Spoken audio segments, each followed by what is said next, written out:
All right, Shalom. First up, we start by saying all praise to Yahweh, by Shem Shai, by Shem Kakadash, the honors to the elders and the apostles that were well, and salutations to the brothers that's doing the truth and sincerity. This is Kroger announces nearly 1,000 job cuts company wide. And this has been happening for quite some time as far as these job cuts go from various companies. You know, through the spirit of power, Yahweh Shem Shai has been telling people that America was going down. You know, and the one way that you was able to tell that America was going down because of austerity measures that it took, uh, um, inflation, job cuts, you know, all these protests eventually started to take place. You know, so we've been telling people that this was going to happen, man. And it's really kind of finna wrap up. America's almost done, man. Oh, it's almost, her time is almost up, you know, before the Lord returns. So I'm going to start with this precept. This second Ezra chapter 15, verse 1. Behold, speak thou in the ears of my people the words of prophecy, which I will put in thy mouth, saith the Lord. Right. The words of prophecy come from the Bible.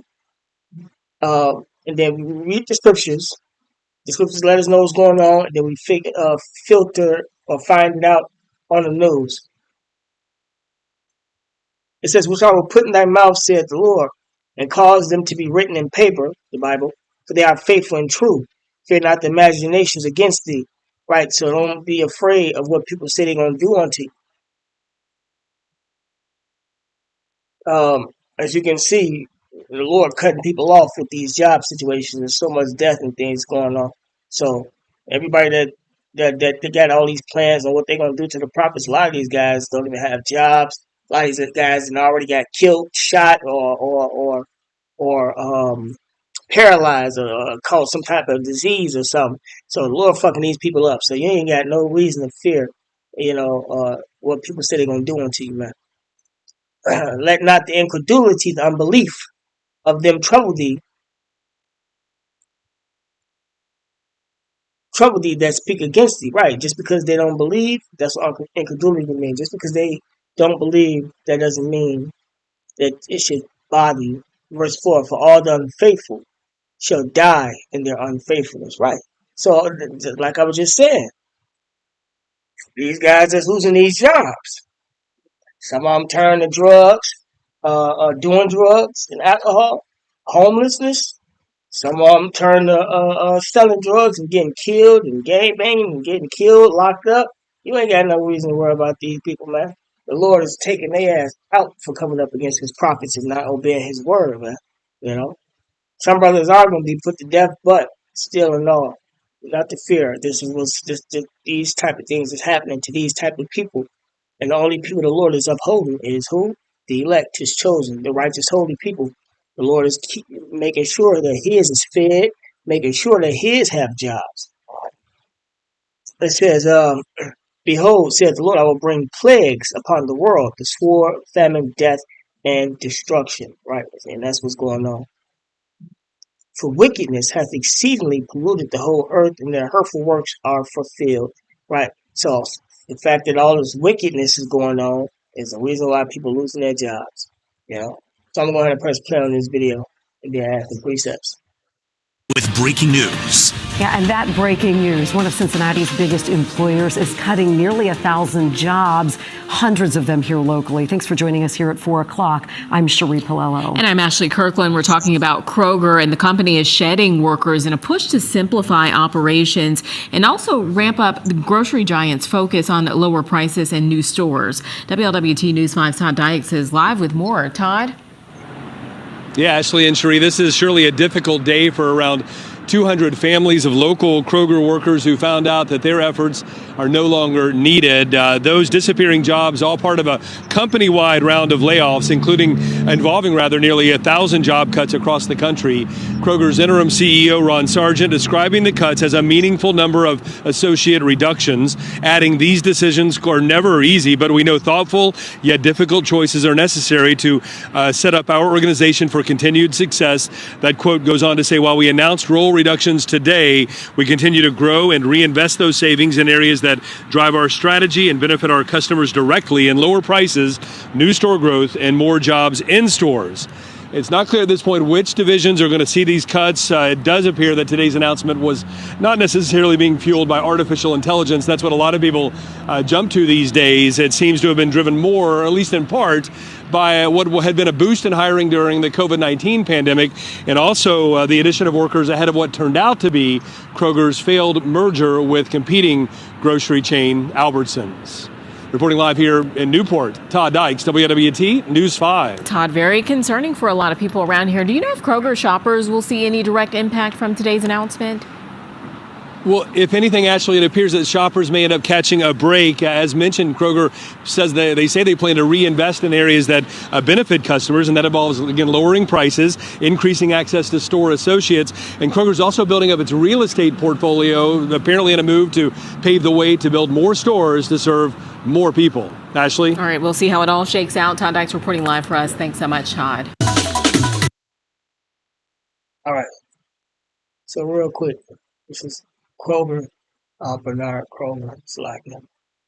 It says the Kroger Company, or simply Kroger, is an American retail company that operates either directly or through its subsidiaries, supermarkets, and multi-department stores throughout the United States. Founded by Bernard Kroger, and that's who I just had clicked on. Bernard Kroger. Bernard Heinrich Henry Kroger, January 24th, 1860 to July 21st, 1938, was an American businessman who created the Kroger chain of supermarkets. Kroger was a pioneer grocery innovator who introduced self-service shopping to the public in 1895. He allowed customers to enter his stores, shop with prices clearly marked on every item, and take the merchandise home themselves instead of waiting for it delivered.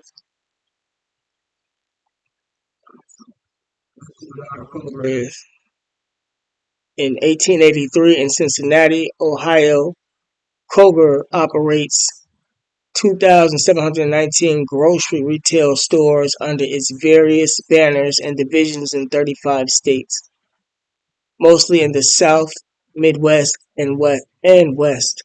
It says, and the District of Columbia. Its stores formats include 134 multi-department stores, 2,273 combo stores, 191 marketplace stores, and 121 price impact warehouse stores.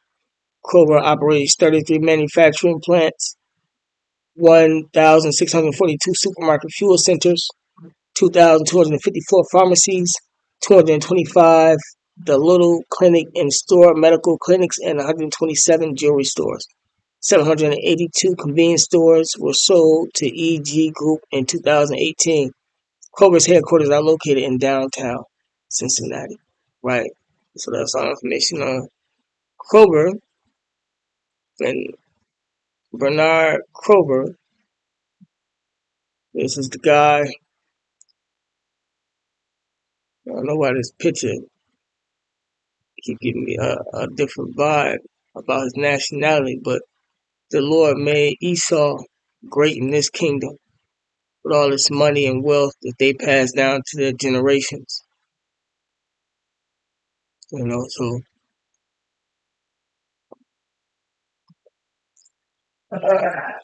this is Isaiah chapter 19,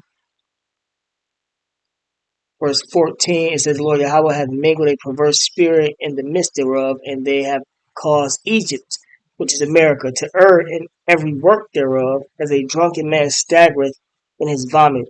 Neither shall there be any work for Egypt. See, which the head or tail, branch or rush may do, right? So it doesn't matter what position you're in, whether you're at the head in Congress or you're down all the way at the bottom of these convenience stores, man. The Lord is taking them jobs away. It's the end of America, man. It's the downfall of America.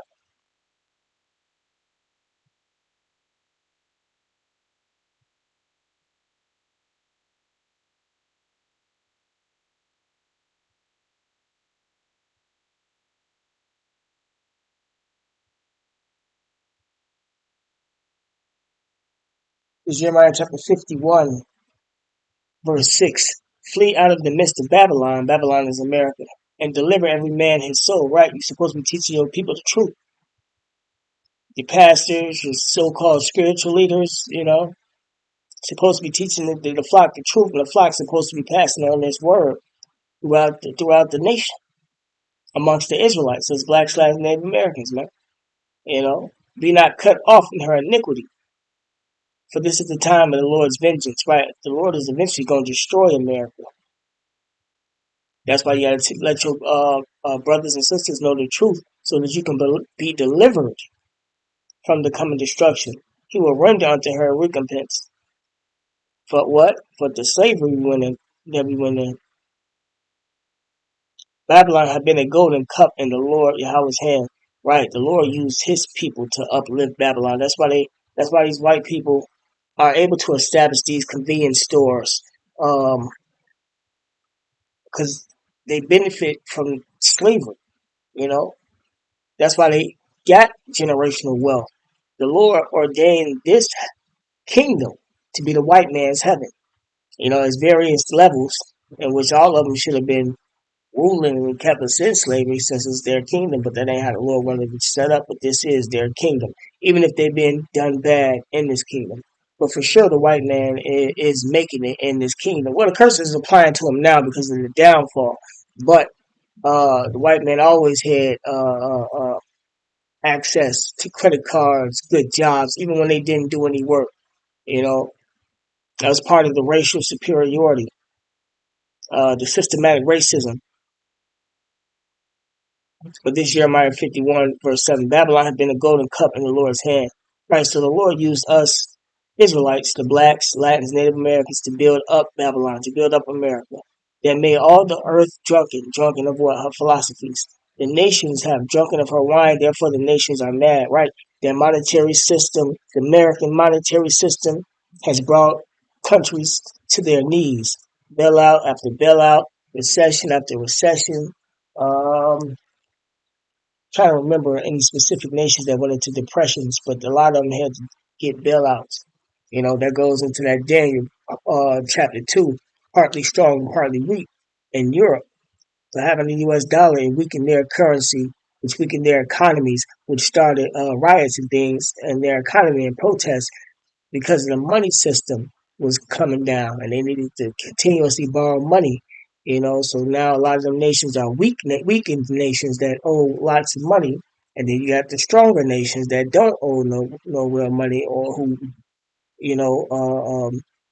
are flourishing.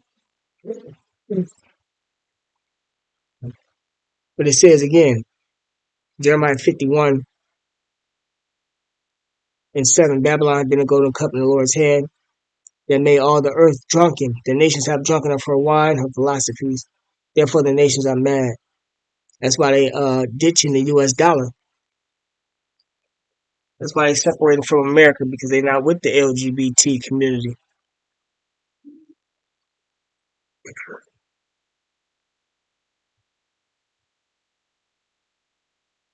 It says, verse 8, Babylon is suddenly fallen and destroyed. America's eventually going to be destroyed. How for her? Take balm for her pain, right? They put money into the system to uphold Babylon. QE 1, 2, 3, and 4. It says Babylon is suddenly fallen and destroyed. How for her? Take balm for her pain, right? They tried to stimulate the economy, is what they called it. If so be she may be healed. We would have healed Babylon, but she is not healed, right? So them putting money into the system only brought the system down, which was set up by the elites. Anyway, they know that. They know once you print more money and put it into the system, that causes inflation and the devaluation of the currency. On top of the currency is not being backed by no gold and silver. So they already knew that was going to happen.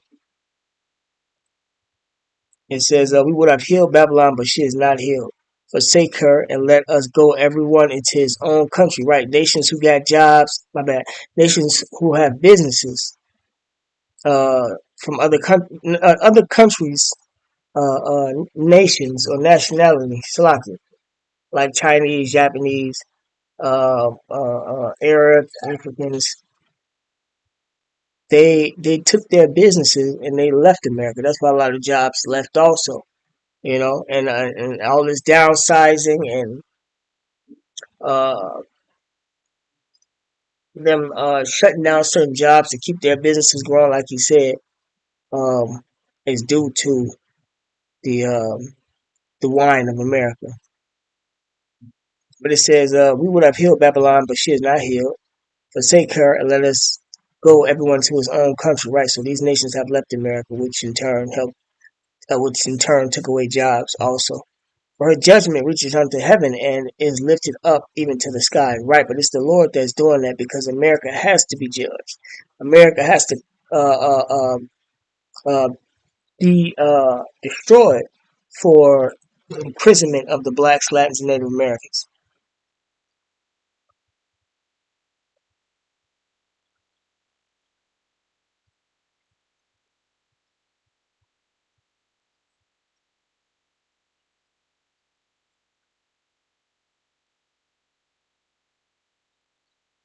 Ecclesiastes chapter 12, verse 1. Remember now thy Creator in the days of thy youth, right? When you're young, you're supposed to know the Lord.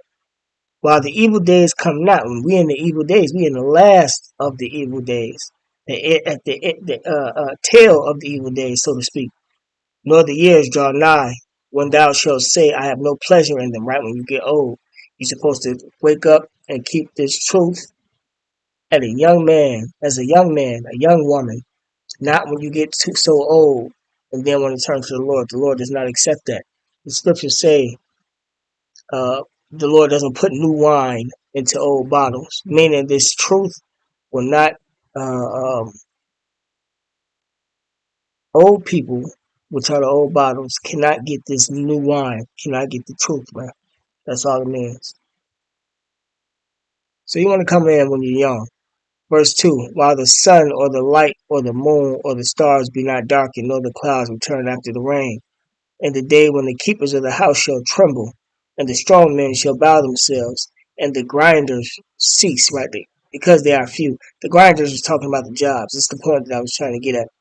And those that look out the windows be darkened, right? When you look out the window, basically meaning you look, if the sun out, you got a future. If it's dark out, you don't have a future. And that's what's going on. These people don't have a future no more. It says, and the doors shall be shut in the streets when the sound of the grinding is low, when the jobs are low. And he shall rise up at the voice of the bird, and all the daughters of music shall be brought low. The daughters of music being brought low is the quality of the music. It's nothing but degrading, decadent, etc. It's bad music. Bad for the spirit, bad for the soul. That's why so much death going on. That's why so much whoredom going on. Things like that. So this is what the scriptures have to say about what's going on, man. And you can see it happening in your reality. You know. So with that being said, Slocky, I was kind of rough around the edges with it, but y'all, the elect gonna get it. Uh, with that being said, call all Yahweh by Shem Shai, by Shem Kakadash. Double honors to the elders and the apostles that rule well, and salutations to the brothers that storm the truth and sincerity. Shalom.